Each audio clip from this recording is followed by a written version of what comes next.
کوہنی سے لے کر دائیں کوہنی سے لے کر انگلیوں تک اس کو دھونا، یعنی باقاعدہ یہاں سے دھونا شروع کرے اور پھر یہ ہاتھوں کی انگلی تک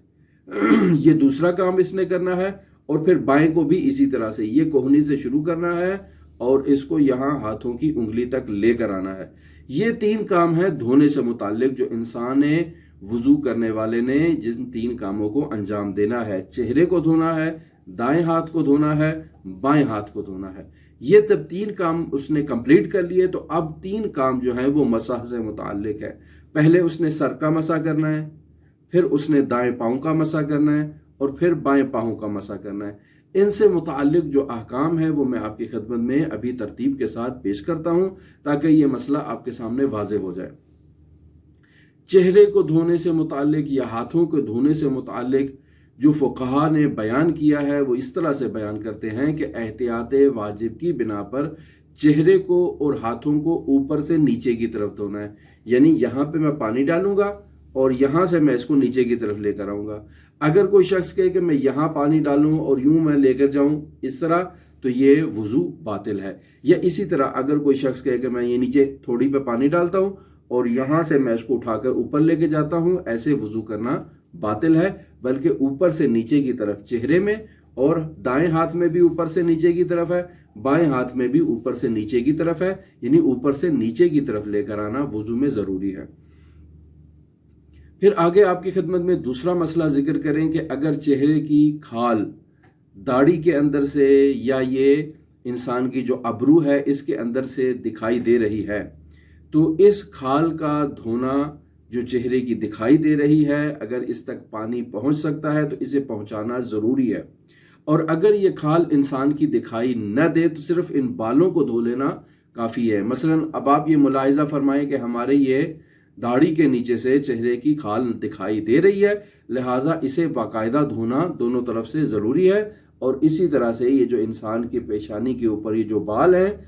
ان بالوں کے اندر سے بھی اگر انسان کی کھال دکھائی دے رہی ہے تو اس تک بھی پانی پہنچایا جائے وضو کا۔ لیکن اگر یہ دکھائی نہیں دے رہی تو صرف ان بالوں کو دھو لینا یہ کفایت کرتا ہے۔ اسی طرح فرماتے ہیں کہ یہ جو ہونٹوں کے اندر والا حصہ ہے، ناک کے اندر والا حصہ ہے، آنکھوں کے اندر والا حصہ ہے،